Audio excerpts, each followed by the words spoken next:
सबको मेरी ओर से जय श्री राम। आज हम इस वीडियो में पढ़ेंगे अध्याय पहले का 38वां और 39वां श्लोक। तो चलिए शुरू करते हैं। संबंध।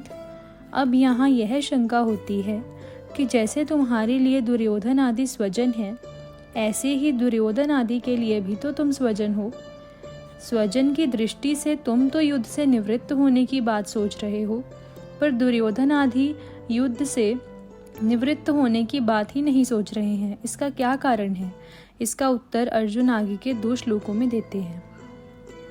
यद्यप्येतेन पश्यन्ति लोभोपहत चेतसः कुलक्ष्य कृतं दोषं मित्रद्रोहे च पातकं कथं न ज्ञेयमस्माभिः पापादस्मान्निवर्तितुम् कुलक्ष्य कृतं दोषं प्रपश्यद्भिर्जनार्दन। व्याख्या। यद्यप्येतेन पश्यन्ति से मित्रद्रोहे च पातकम्। इतना मिल गया, इतना और मिल जाए, फिर ऐसा मिलता ही रहे, ऐसे धन, जमीन, मकान, आदर, प्रशंसा, पद, अधिकार आदि की तरफ बढ़ती हुई वृत्ति का नाम लोभ है। इस लोभ वृत्ति के कारण इन दुर्योधन आदि की विवेक शक्ति लुप्त हो गई है, जिससे वे यह विचार नहीं कर पा रहे हैं कि जिस राज्य के लिए हम इतना बड़ा पाप करने जा रहे हैं, कुटुंबियों का नाश करने जा रहे हैं, वह राज्य हमारे साथ कितने दिन रहेगा और हम उसके साथ कितने दिन रहेंगे। हमारे रहते हुए यह राज्य चला जाएगा तो हमारी क्या दशा होगी, और राज्य के रहते हुए हमारे शरीर चले जाएंगे तो क्या दशा होगी। क्योंकि मनुष्य संयोग का जितना सुख लेता है, उसके वियोग का उतना दुख उसे भोगना ही पड़ता है। संयोग में इतना सुख नहीं होता जितना वियोग में दुख होता है। तात्पर्य है कि अंतःकरण में लोभ छा जाने के कारण इनको राज्य ही राज्य दिख रहा है। कुल का नाश करने से कितना भयंकर पाप होगा, वह इनको देख ही नहीं रहा है। जहाँ लड़ाई होती है वहाँ समय, संपत्ति, शक्ति का नाश हो जाता है। तरह तरह की चिंताएं और आपत्तियाँ आ जाती हैं। 2 मित्रों में भी आपस में खटपट मच जाती है। मनोमालिन्य हो जाता है। कई तरह का मतभेद हो जाता है। मतभेद होने से वैर भाव हो जाता है। जैसे द्रुपद और द्रोण दोनों बचपन के मित्र थे, परंतु राज्य मिलने से द्रुपद ने एक दिन द्रोण का अपमान करके उस मित्रता को ठुकरा दिया। इससे राजा द्रुपद और द्रोणाचार्य के बीच वैर भाव हो गया। अपने अपमान का बदला लेने के लिए द्रोणाचार्य ने मेरे द्वारा राजा द्रुपद को परास्त कराकर उसका आधा राज्य ले लिया। इस पर द्रुपद ने द्रोणाचार्य का नाश करने के लिए एक यज्ञ कराया, जिससे धृष्टद्युम्न और द्रौपदी दोनों पैदा हुए।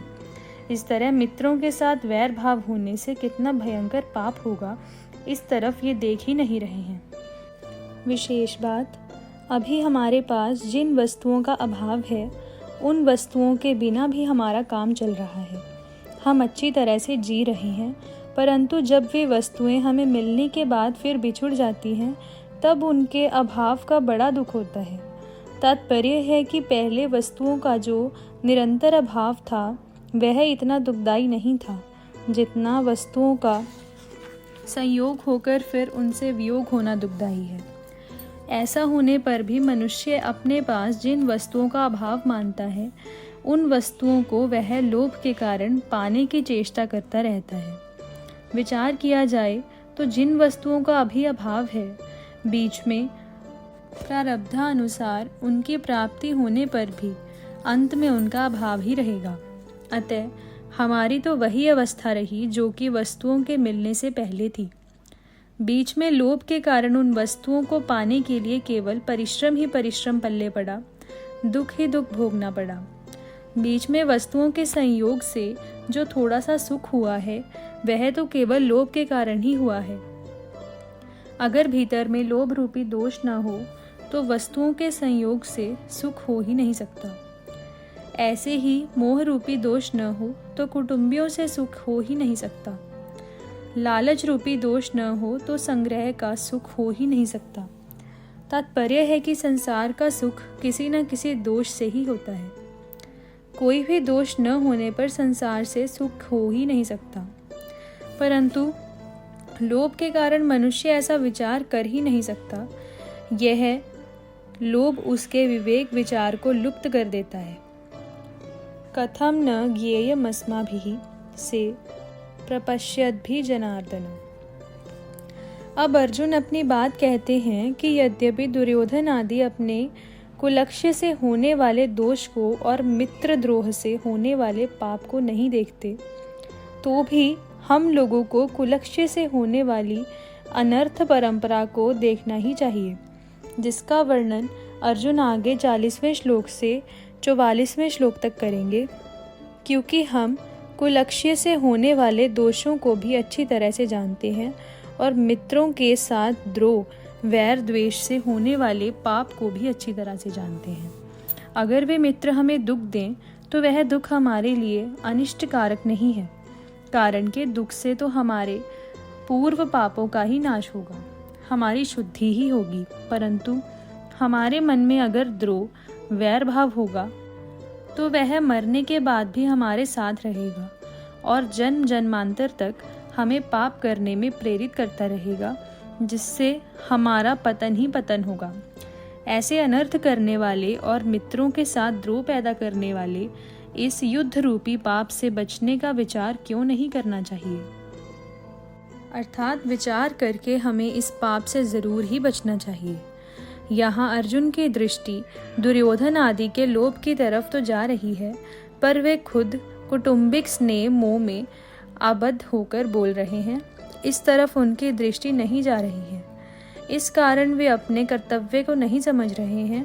यह नियम है कि मनुष्य की दृष्टि जब तक दूसरों के दोष की तरफ रहती है तब तक उसको अपना दोष नहीं दिखता। उल्टे एक अभिमान होता है कि इनमें तो यह दोष है पर हमारे में यह दोष नहीं है। ऐसी अवस्था में वह यह सोच ही नहीं सकता कि अगर इनमें कोई दोष है तो हमारे में भी कोई दूसरा दोष हो सकता है। दूसरा दोष आदि न भी हो तो भी दूसरों का दोष देखना यह दोष तो है ही। दूसरों का दोष देखना एवं अपने में अच्छाई का अभिमान करना, ये दोनों दोष साथ में ही रहते हैं। अर्जुन को भी दुर्योधन आदि में दोष दिख रहे हैं और अपने में अच्छाई का अभिमान हो रहा है। अच्छाई के अभिमान की छाया में मात्र दोष रहते हैं, इसलिए उनको अपने में मोह रूपी दोष नहीं दिख रहा है। राम।